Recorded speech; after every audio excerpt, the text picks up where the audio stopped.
Imagínate esto, un joven entra a un baño cálido, iluminado por velas. El aire huele a jabón y perfume. Dos hermosas hermanas le sonríen, hablando suavemente, tranquilizándolo. Él cree que está a punto de experimentar placer. En cambio, está a punto de desaparecer para siempre. Sin gritos, sin sangre, sin testigos, solo agua y silencio.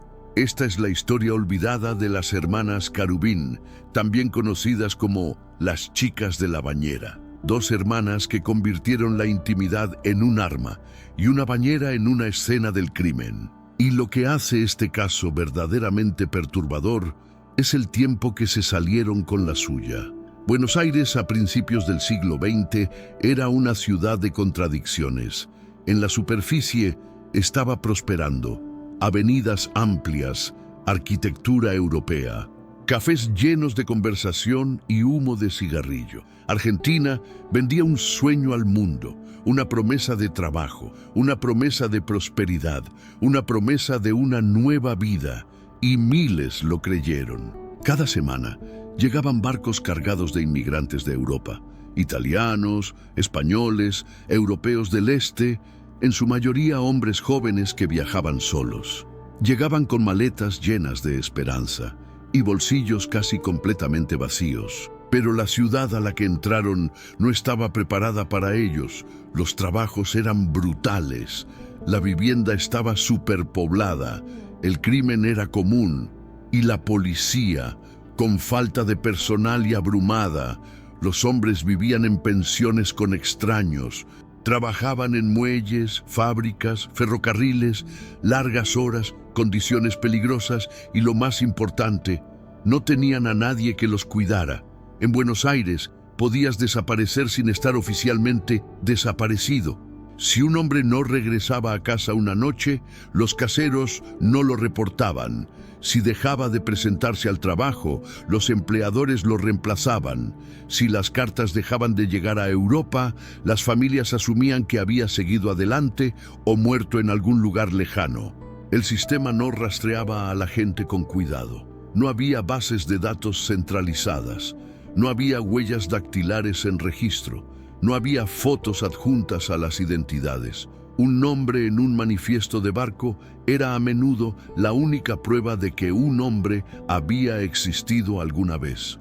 Y una vez que bajaba de ese barco, se volvía invisible, porque esta ciudad no solo estaba creciendo, estaba perdiendo gente. Los hombres desaparecían todo el tiempo, a veces en el crimen, a veces en la pobreza, a veces en la muerte. Y ese constante ruido de fondo de pérdida creó la cobertura perfecta para algo mucho más oscuro. Porque cuando la desaparición se vuelve normal, el asesinato se vuelve más difícil de notar. Y alguien en esta ciudad entendió eso a la perfección.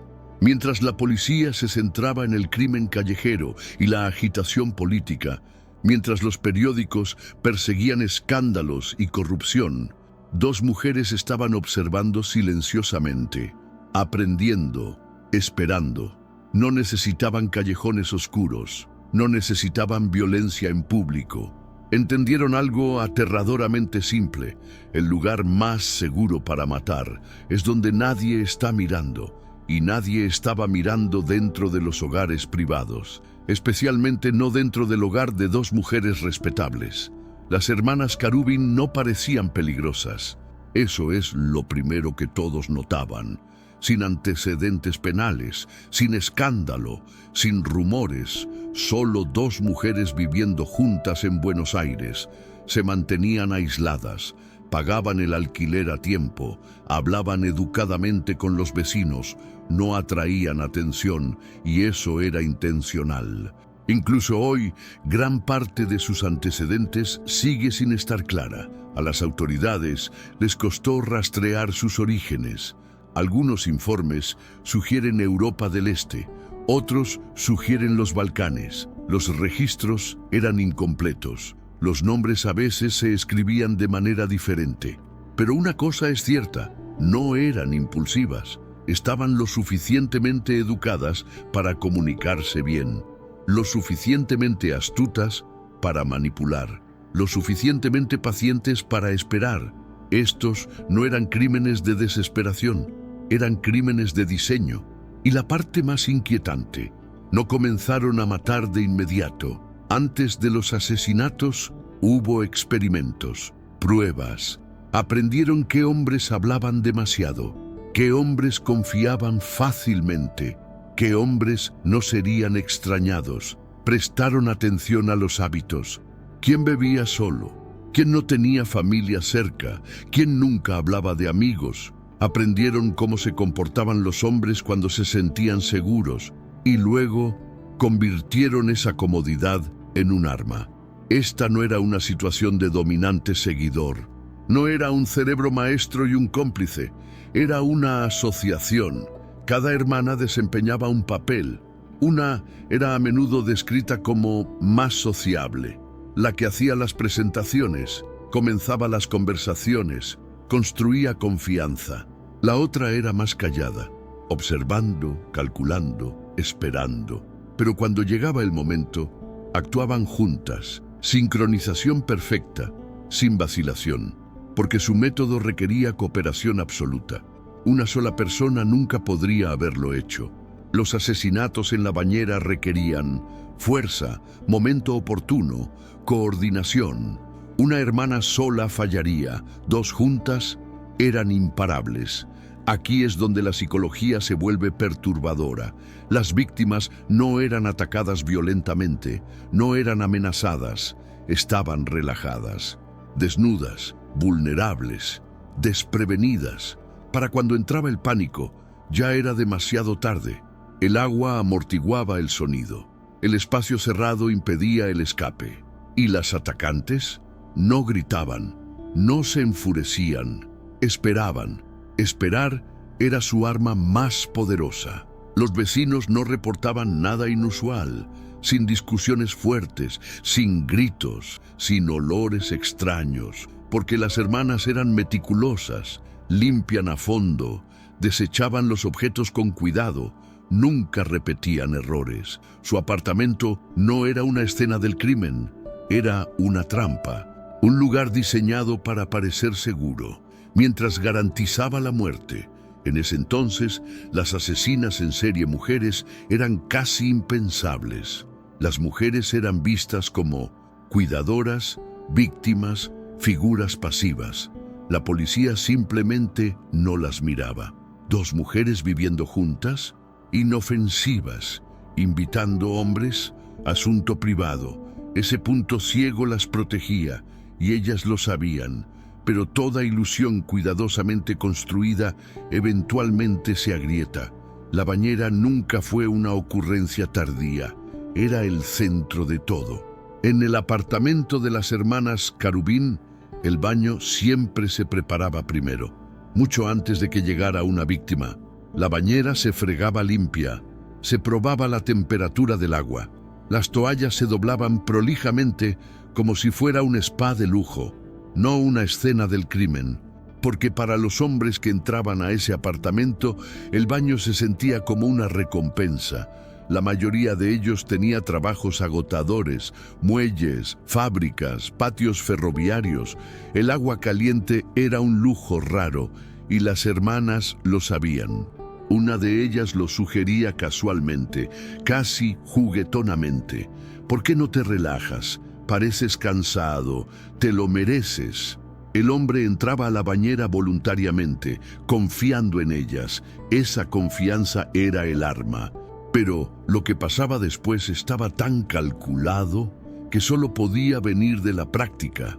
Las hermanas tenían roles, no improvisaban, ensayaban. Una hermana, generalmente la que había atraído al hombre, se quedaba cerca, manteniendo contacto visual, conversación, calma.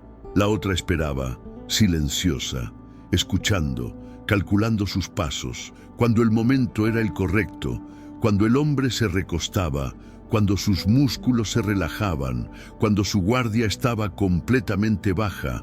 La segunda hermana se movía, rápido. Juntas presionaban su cabeza bajo el agua, no violentamente, no caóticamente. entendían algo aterrador. El pánico consume oxígeno, así que no se apuraban. Esperaban, manos firmes, presión constante, sin palabras habladas. La lucha era breve y luego nada. Pero matar era solo la mitad del proceso. Una vez que el cuerpo dejaba de moverse, las hermanas trabajaban metódicamente. La bañera se vaciaba, el cuerpo se limpiaba, sin rasguños, sin heridas visibles, nada que sugiriera violencia. Habían aprendido que el ahogamiento dejaba menos preguntas. Después, las hermanas registraban a la víctima, dinero, documentos, objetos de valor. Todo lo útil era tomado, todo lo identificable era destruido o almacenado, y ese detalle luego se volvería su perdición. Porque cuanto más seguras se volvían, más descuidadas se volvían. Repitieron este proceso otra vez y otra vez y otra vez. Siempre la misma preparación, siempre el mismo final. Y por mucho tiempo funcionó perfectamente. Al principio nadie lo notó, porque las desapariciones no sucedían ruidosamente, sucedían en silencio. Un hombre falta a un turno en el trabajo. Un casero encuentra una habitación sin pagar. Un capataz asume que alguien renunció.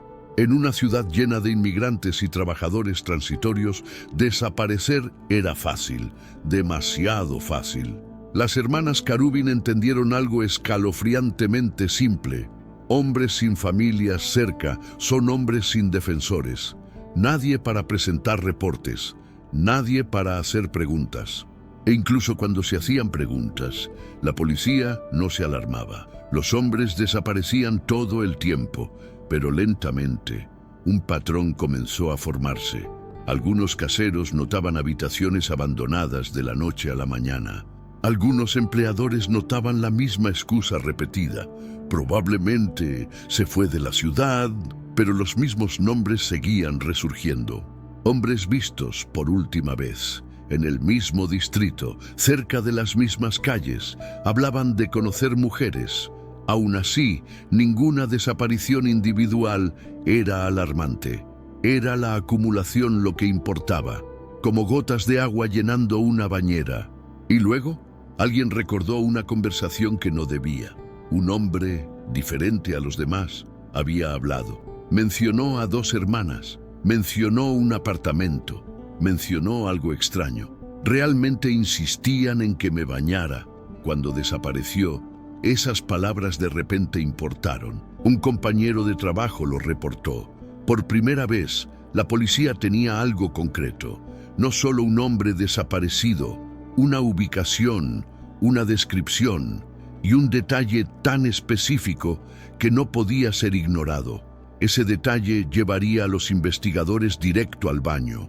Mientras los oficiales comenzaban a hacer preguntas discretamente, surgieron más conexiones, hombres que habían sido vistos entrando al mismo edificio, vecinos que recordaban caras desconocidas y una imagen recurrente, 2 mujeres, siempre juntas, siempre educadas, siempre observando. Las hermanas no solo habían estado matando, habían estado mezclándose, y eso es lo que las hacía tan peligrosas, porque para cuando las autoridades se dieron cuenta de lo que estaba pasando, ya había pasado muchas veces antes. Todo crimen de larga duración eventualmente crea fricción, un hilo suelto, una suposición equivocada, una víctima que no encaja en el patrón. Para las hermanas Karubin, ese error vino en la forma de un hombre que hablaba demasiado. A diferencia de la mayoría de sus víctimas anteriores, este hombre no estaba completamente solo. Tenía compañeros de trabajo, tenía una rutina y, lo más importante, había mencionado sus planes en voz alta. Días antes de su desaparición, le dijo a un amigo algo casual, casi insignificante en ese momento. Conocí a estas 2 hermanas, viven juntas. Una de ellas me invitó a su casa, dijo que incluso podía bañarme. En ese momento sonaba inofensivo, hasta envidiable. Pero cuando el hombre no se presentó a trabajar la mañana siguiente y luego la siguiente, el recuerdo regresó como un escalofrío. Su amigo esperó, luego esperó un poco más. Finalmente fue a la policía. Al principio, los oficiales reaccionaron como siempre. Otro inmigrante desaparecido, otro hombre que probablemente se fue de la ciudad. Pero esta vez había algo diferente. Una ubicación, 2 mujeres, un detalle compartido, un baño. Esa sola palabra, bañera, se convertiría en la clave que abriría todo. La policía había escuchado muchas historias de hombres desaparecidos antes, pero nunca una que terminara en una bañera. Las autoridades visitaron el barrio mencionado por el testigo. Lo que encontraron era inquietante en su normalidad. Un edificio tranquilo, escaleras limpias, sin señales de lucha. La puerta del apartamento se abría fácilmente. Adentro estaban 2 mujeres, calmadas, compuestas, educadas. Las hermanas Karubin respondían preguntas sin vacilar. Sí, conocían al hombre. Sí, él las había visitado. No, no lo habían visto desde entonces. Su tono nunca vacilaba, sin pánico, sin enojo, sin miedo. Y eso es lo que más perturbó a los oficiales, porque la inocencia a menudo viene con confusión. Pero esto parecía ensayado. Al principio, la policía no tenía nada concreto, sin cuerpo, sin escena del crimen, sin testigos. Pero la intuición les dijo que no se fueran, así que hicieron algo raro para la época. Regresaron, y regresaron otra vez. Cada visita despegaba otra capa. Las historias de las hermanas comenzaron a desviarse. Las fechas no coincidían. Los detalles cambiaban. Una hermana decía que el hombre se quedó poco tiempo. La otra decía que se quedó mucho más. Una decía que se fue solo. La otra no estaba segura. Pequeñas contradicciones, pero cuando se apilaban, formaban un patrón. Y los investigadores notaron algo más. El apartamento estaba demasiado limpio. No limpio de vivir, no limpio ordenado, recientemente fregado, limpio, especialmente el baño. ¿Qué tipo de desorden desaparece, pero no deja rastro? Cuando la policía solicitó un registro formal, las hermanas no se resistieron. Observaron con calma mientras los oficiales recorrían las habitaciones. Se abrieron cajones, se inspeccionaron armarios. Luego vino el descubrimiento que lo cambió todo. Pertenencias personales, ropa de hombre, billeteras, documentos de identificación. Ninguno pertenecía a las hermanas. Algunos objetos coincidían con los nombres de otros hombres desaparecidos. De repente, esto ya no era sobre una desaparición, era una colección, un archivo silencioso de vidas desaparecidas. Y luego, los oficiales se pararon frente a la bañera. Porcelana blanca, impecable, pero algo sobre ella se sentía mal, demasiado central, demasiado intencional. La policía interrogó a las hermanas de nuevo. ¿Por qué tantos visitantes se bañaban aquí? ¿Por qué la bañera siempre estaba preparada? ¿Por qué los testigos seguían mencionándola? Las respuestas eran vagas, defensivas. Y luego un oficial hizo una pregunta simple. ¿A dónde drenan el agua? La pausa era apenas perceptible, pero estaba ahí. Y en el crimen real, las pausas importan. Esa vacilación llevaría a la primera confesión. Separadas para interrogatorio, las hermanas cambiaron. Una se volvió rígida, silenciosa, desafiante. La otra comenzó a desmoronarse. Su voz se quebró, sus declaraciones se acortaron. Y luego, casi casualmente, dijo algo que no podía retirar. Admitió que los hombres murieron en la bañera, no accidentalmente, no violentamente, en silencio. Describió el método sin emoción, presión, momento oportuno, agua. La bañera no era solo una conveniencia, era el plan. Los investigadores ahora entendieron la brillantez y el horror del método. Sin sangre, sin ruido, sin heridas visibles. Ahogar dejaba poca evidencia, especialmente cuando se hacía con cuidado. Los cuerpos podían ser removidos, las pertenencias guardadas, el apartamento reiniciado, y en una ciudad llena de hombres desapareciendo, nadie notaba el patrón, hasta ahora. Pero la pregunta que atormentaba a los investigadores no era cómo mataban las hermanas, era cuánto tiempo lo habían estado haciendo.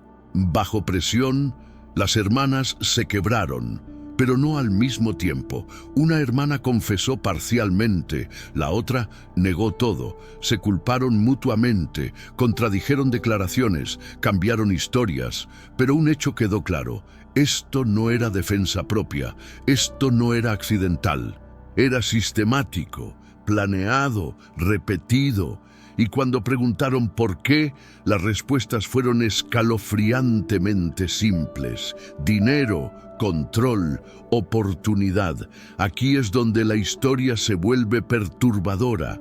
Las autoridades solo pudieron confirmar unos pocos asesinatos, pero los investigadores creían que el número real era mucho mayor. ¿Por qué? Porque muchas víctimas nunca fueron reportadas desaparecidas. Los cuerpos nunca fueron recuperados. Los registros eran incompletos. Algunas estimaciones sugerían docenas, posiblemente más. Hombres que entraban a un baño y nunca eran vistos de nuevo. El juicio impactó a Argentina. 2 mujeres, sin armas, sin derramamiento de sangre. Sin embargo, el método era innegable. Los testigos testificaron, se presentó evidencia.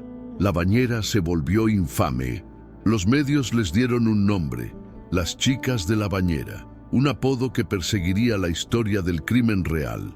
El veredicto: culpables. Las hermanas fueron sentenciadas a prisión, pero a diferencia de los casos modernos, los registros se desvanecen. Lo que les pasó después no está claro. Sin entrevistas, sin memorias, sin redención, solo silencio. Y quizás esa es la parte más aterradora. Las hermanas Karubin nos recuerdan algo inquietante. El mal no siempre parece violento, no siempre grita, a veces sonríe, te invita a entrar, llena una bañera con agua tibia, y para cuando te das cuenta del peligro, ya es demasiado tarde. Si disfrutaste este análisis profundo de uno de los casos de crimen real más olvidados de la historia, quédate con nosotros, porque la próxima historia prueba algo aún más oscuro. A veces, los asesinos más peligrosos no necesitan armas en absoluto.